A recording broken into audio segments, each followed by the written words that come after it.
Halo, selamat datang to my channel Hana Hayu. Sebelumnya, jangan lupa subscribe ya, agar kalian tidak tertinggal info-info mengenai drama Korea. Siap-siap ya, Vincenzo episode keempat. Ini bakalan seru guys. Duka mendalam menyelimuti Geumga Plaza dan para orang-orang yang sempat dibela oleh Hong Yoo-chan. Kematian Hong Yoo-chan memang tidak wajar lantaran dirinya ingin mengungkap kebusukan farmasi Bubble guys.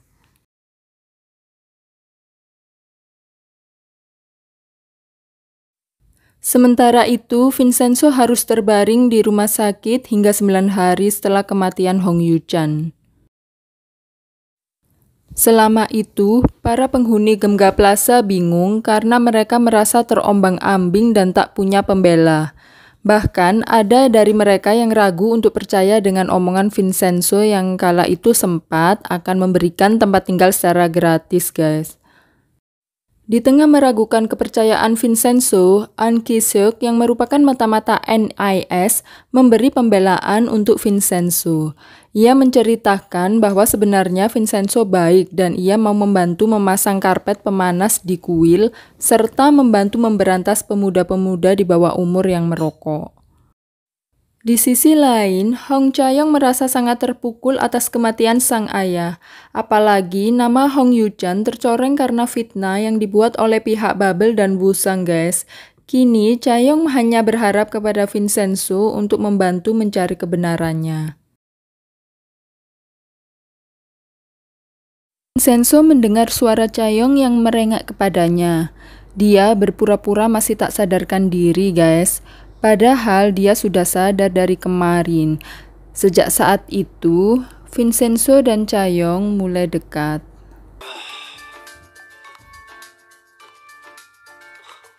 아니 이런 느닷없는 깨어남을 만나 뭐지 이건? 가자. 가긴 어딜 가요? 부작용 체크해야 돼요. 마비나 임시장애는 없는지. Cha-young meminta bantuan Vincenzo untuk menemukan bukti-bukti kecelakaan yang menimpa ayahnya. Namun, Vincenzo tidak mau berurusan dengan Bubble lagi guys. Ia hanya ingin menyelesaikan tugasnya selama di Korea. Dalam perjalanan, Cha-young mendengarkan siaran radio bahwa ada jenazah ditemukan di pinggir pantai. Jenazah tersebut tak lain adalah Yoo Min-chul yang merupakan seorang peneliti farmasi Bubble.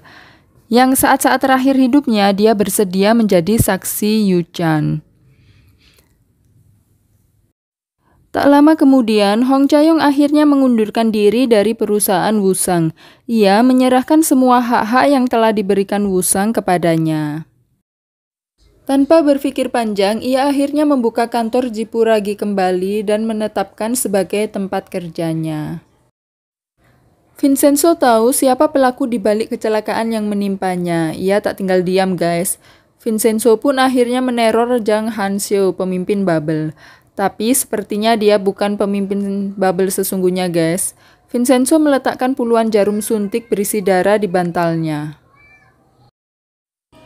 Dan pihak Woo-sang berpikir yang melakukan tindakan itu adalah Hong Cha-young guys.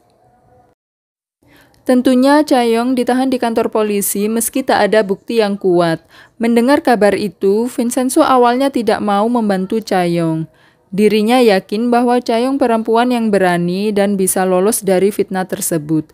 Tetapi semuanya tak sesuai dengan harapan Vincenzo. Dengan terpaksa, ia membebaskan Cha-young dengan membawa bukti bahwa Cha-young tidak bersalah guys. Cha-young mengetahui bahwa itu perbuatan Vincenzo. Ia kini meminta bantuannya dan mengajukan kesepakatan untuk saling menguntungkan. Setelah kesepakatan untuk kerjasama dicapai, Cha-young dan Vincenzo pergi ke penjara untuk menemui tersangka pembunuhan Hong Yoo-chan. Dengan gaya khasnya, Vincenzo marah secara elegan. Ia bisa membuat saksi itu berbicara di depan Cha-young guys. Tersangka tersebut memberitahu bahwa yang menyuruh dirinya adalah Pyo Hyuk-pil, yaitu bos Bubble. Akan tetapi, malam harinya saksi tersebut meninggal guys. Mendengar kabar tersebut, Chaeyoung tidak setuju dengan cara kasar yang digunakan oleh Vincenzo. Ia meminta agar tidak membunuh orang lain karena negara yang ia pijak bukanlah Italia, melainkan Korea. Akhirnya, Vincenzo menggunakan caranya tapi tidak dengan membunuh, melainkan menggunakan trik yang dibantu oleh Nam Jo-sung, sekretaris Hong Yoo-chan.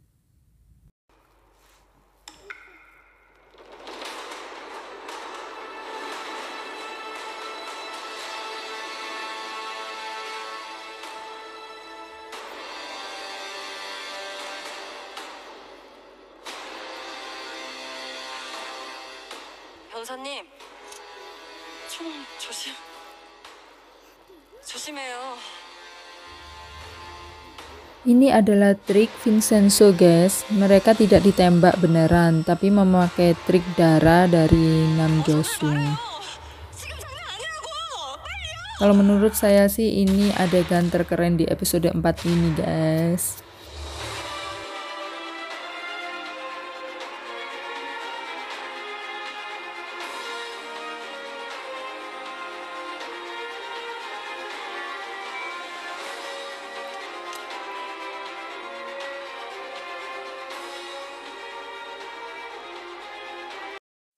Nah, ini guys, Ahjuma si jahat. Pantas saja guys, Ahjuma yang rambutnya tidak pernah disisir ini rela turun dari kursi jaksa untuk bergabung ke Woo-sung hanya sebagai pengacara.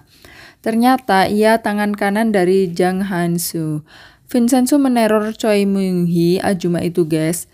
Vincenzo meletakkan pakaian berdarah yang dikenakan suruhannya Pyo Young-pil yang tadi ditembak menggunakan trik Vincenzo, tapi dia nggak mati ya. Dia menggunakan cara yang sama, menggertaknya dengan cara seakan-akan ada truk yang akan menabraknya. Selanjutnya, Vincenzo dan Chaeyoung berupaya membakar seluruh gedung produksi RDUU 90 dengan cara mereka menyamar sebagai petugas sterilisasi. Mereka dibantu orang-orang yang telah dibantu oleh pengacara Hong Yoo-chan. Mereka menyemprotkan minyak tanah, guys, dan membakarnya. Semua akhirnya berjalan sesuai rencana. Dan bos Bubble pun pergi ke lokasi kebakaran. Misteri belum terpecahkan, guys. Ternyata Jang Jung-woo yang merupakan anak magang itu, guys, yang bekerja di Woo-sung adalah pemilik Bubble. Wow. Bahkan kedoknya masih belum ada yang mengetahui, apalagi Ahjuma itu guys, dan temannya siapa itu namanya Han Seung-hyu.